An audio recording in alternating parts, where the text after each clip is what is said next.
Hello, everyone. This is Coach Glad. I'm here to teach you how to start a business in 30 days. There's a ton of information out there. My goal is to demystify all of that, give you practical information and practical steps on what to do every day if you're planning on starting a business.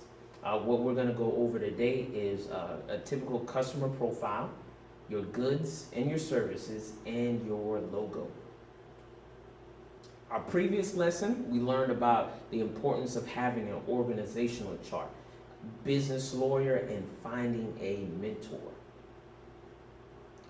Once again, if you're having issues viewing the actual PowerPoint presentation, I'll have a link in the description below on where you can download it for free off of my Google Drive.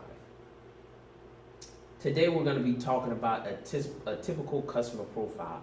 Why this is important, it really helps you to outline what your typical customer looks like and their buying habits, which is going to help save you a lot of money when it comes to marketing.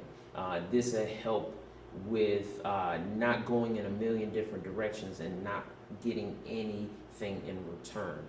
This will help streamline everything and pinpoint where to spend the money and where not to spend the money.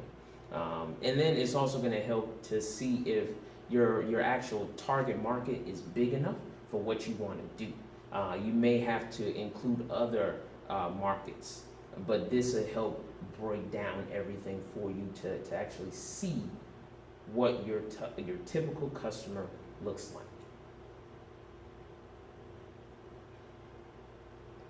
With your customer profile, you want to see where they are socioeconomically, their annual income, typical buying habits, and then vitals. We're going to talk about gender, age group, looks. Are they overweight? Are they tall? Are they skinny? Are they short?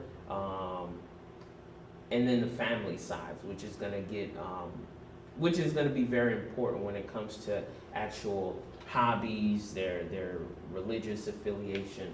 But you also want to talk about geography. Where are they? Are you planning on focusing on markets internationally, just in the U.S., or your state, county, or city?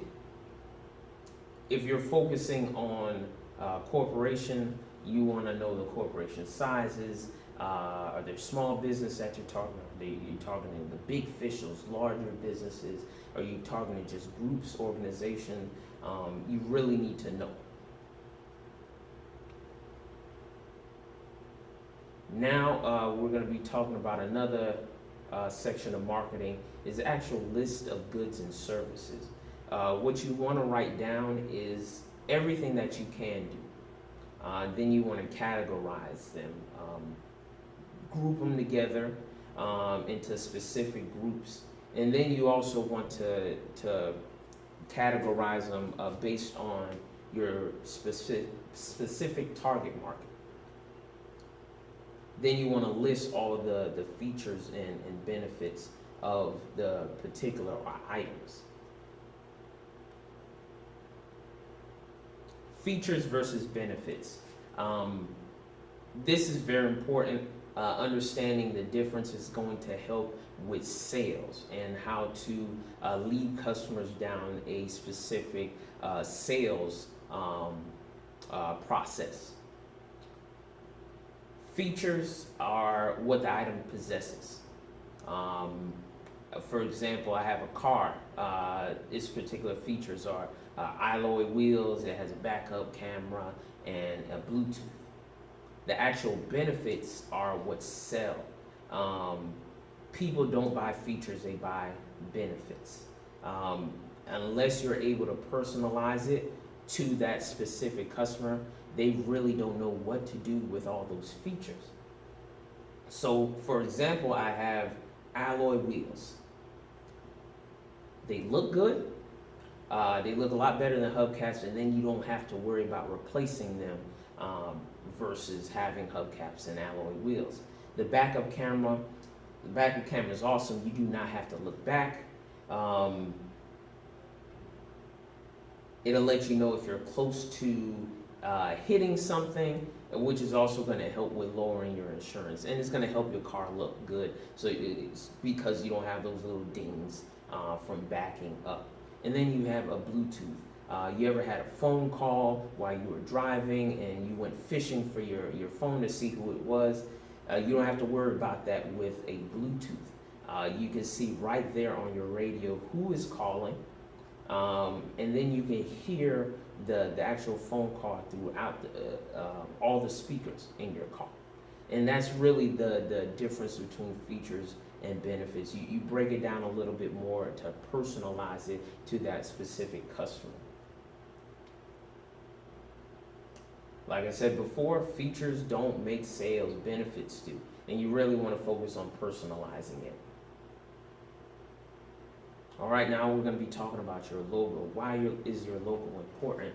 Your logo is the first impression to any potential customer.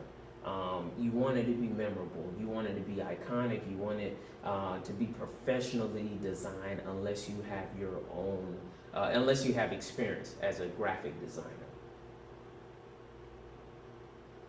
Having a logo design can be very expensive. There are inexpensive options, but there are very, very expensive options. The number one expensive option is crowd design sites. These crowd design sites, they have a group of graphic designers actually compete for your design. So they'll send you a ton of actual designs and you get to pick which one you're gonna go with. This could be anywhere from $300 to $1,200.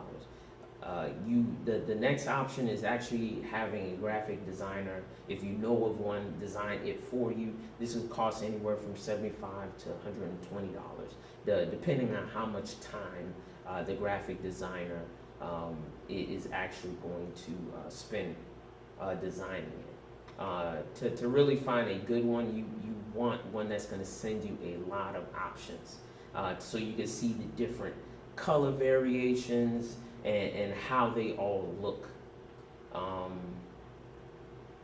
What we have next is actual websites that allow you to generate your own logo using different types of templates. This is just one flat rate. It's usually less than $100.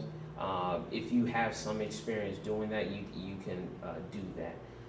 We also have stock photo sites. It's just one monthly fee, and it's an annual subscription, and you get to download all of these stock photos, and some of the stock photos are actual logos.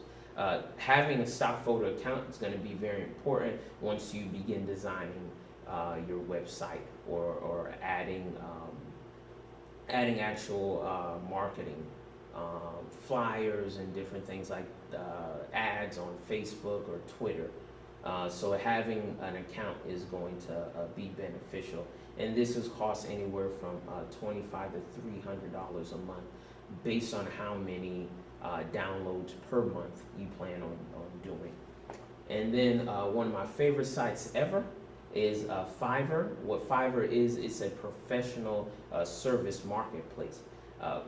There's a ton of things that you get from Fiverr from $5 and up.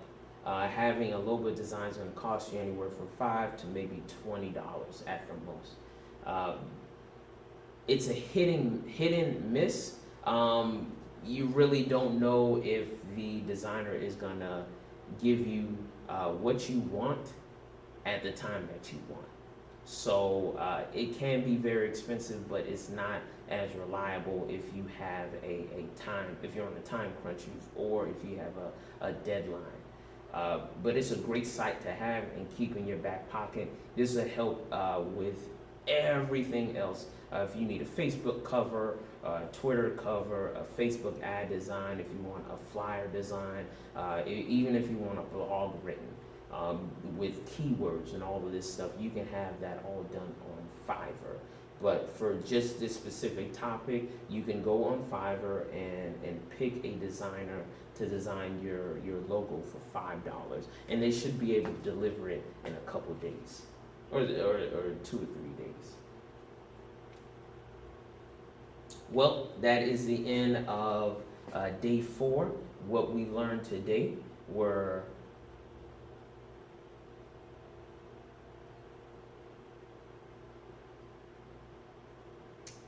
your typical customer profile, goods and services / features and benefits, and then how to find a logo. Once again, thanks for viewing. If you have any comments, leave it below. Subscribe to my channel. Send the link to somebody that you may know that is looking to start a business. Thanks again for your time. God bless. Bye-bye.